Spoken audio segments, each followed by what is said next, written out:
বৌদ্ধবিহার ভ্রমণের প্রথম পর্বে আমি দেখিয়েছিলাম রানীর বন্দর থেকে সৈয়দপুর আসার জার্নিটা। আজকে আমি দেখাবো সৈয়দপুর থেকে জয়পুরহাট হয়ে নওগাঁয়ের পাহাড়পুরের জার্নিটা। সো সঙ্গেই থাকুন। হ্যালো, আসসালামু আলাইকুম, this is Parvez, welcome to কাজিন্ডা রোড। ঠিক 7টায় আমরা সৈয়দপুর স্টেশনে পৌঁছালাম, আর আমাদের ট্রেন হচ্ছে 7টা 5 মিনিটে, যেটা করে আমরা জয়পুরহাটে যাব। একদম পারফেক্ট সময়ে আমাদের ট্রেনও চলে আসলো, মানে 7টা 5, 7টা 5ই চলে আসলো। তাকে ভালো লাগলো কারণ ট্রেন শিডিউল ঠিক ছিল। তো আমরা এখন ট্রেনের বগিতে যাব।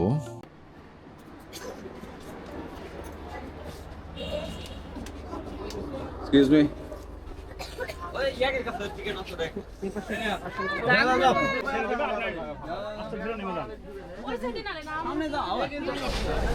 একটু দেখি ভাইয়া, তিনটাই আমাদের উঠতে হবে আপনার। ট্রেনের মধ্যে ভিড় ঠেলে আমরা আমাদের সিট খুঁজে পেলাম, যদিও বা এখানে একটা ভদ্রলোক বসা ছিল, তো উনি এখন চলে যাচ্ছে। সো আমরা আমাদের সিটে বসলাম। এখন একদম পারফেক্ট সময়ে আমাদের ট্রেনও ছেড়ে দিল। ট্রেনটা যখন সৈয়দপুর থেকে ছাড়লো, তখনই জানলার ওপাশে খুলে গেল এক নতুন সিনেমা। সকালের আলোতে কুয়াশার পর্দা যেন নরমভাবে মাটিকে জড়িয়ে গেছে। পাশ দিয়ে ছুটে চলা সবুজ মাঠ, দূরে বিরাট গাছের সারি, আর মাঝে মাঝে ছোট্ট নদীর জল, সব মিলিয়ে প্রকৃতি যেন নিজের হাতে আঁকা একটা ছবি আমাকে দেখাচ্ছিল। জীবনের সরলতা জানালার ফ্রেমে এসে বারবার ধরা দিচ্ছিল।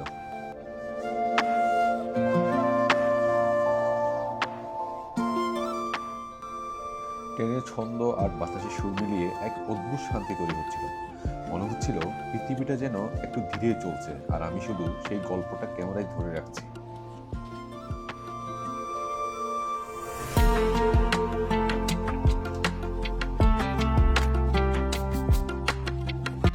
ট্রেন এগিয়ে চলছিল, আর আমি বাইরের দিকে তাকিয়ে ভাবছিলাম, কখনো কখনো জীবনের সবচেয়ে সুন্দর মুহূর্তগুলো থাকে যাত্রার মাঝে, গন্তব্যে নয়।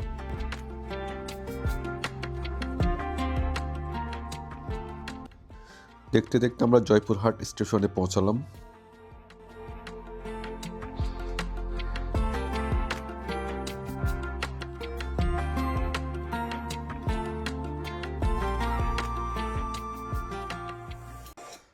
আমরা ট্রেন থেকে নেমে সামান্য 2-3 মিনিট হাঁটলেই সামনে হচ্ছে মেইন রোড। তো আমরা এখন ওইখানে যাচ্ছি। ওইখানে গিয়ে আমরা সকালের নাস্তা করব, তারপর ওইখান থেকে একটা গাড়ি নিয়ে আমরা পাহাড়পুরের উদ্দেশ্যে রওনা দিব।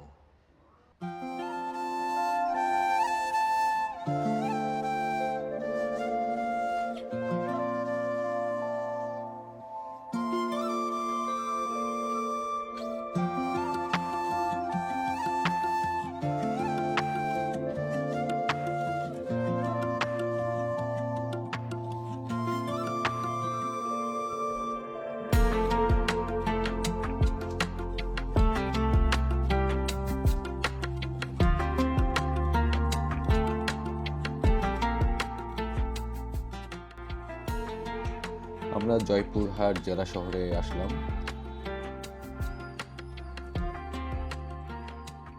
আমরা জয়পুরহাট শহরেই আজাদ হোটেল অ্যান্ড কাচ্চি মহল নামের একটা হোটেলে সকালে নাস্তা করলাম। এখানে নাস্তাটা অনেক ভালো ছিল।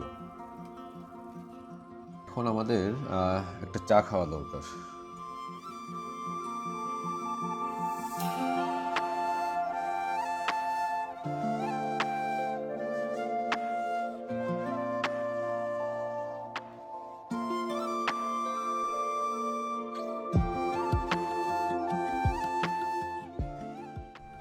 চা নাস্তার পর্ব শেষ করে আমরা একটা টমটম নিয়ে নওগাঁ জেলার পাহাড়পুর গ্রামের উদ্দেশ্যে রওনা দিলাম। আর এই পাহাড়পুরেই বৌদ্ধবিহার অবস্থিত।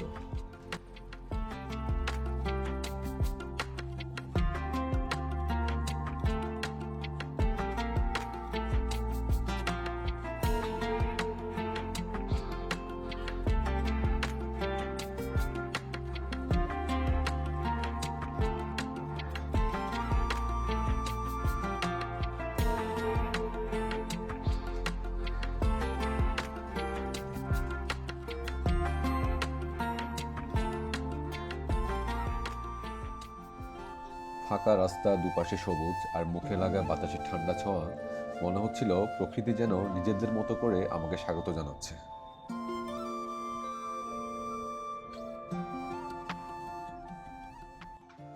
দেখতে দেখতে আমরা জয়পুরহাট শেষ করে এখন নওগাঁ জেলার মধ্যে ঢুকে যাচ্ছি।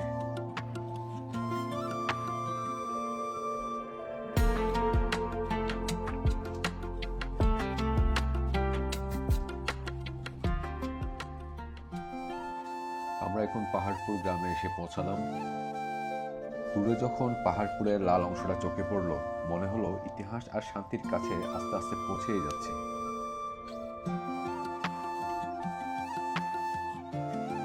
বৌদ্ধবিহার ভ্রমণের দ্বিতীয় পর্ব আজকে এতটুকুই পর্যন্ত। পরবর্তী এবং শেষ পর্ব দেখা পর্যন্ত আপনারা সবাই ভালো থাকুন। আল্লাহ হাফিজ।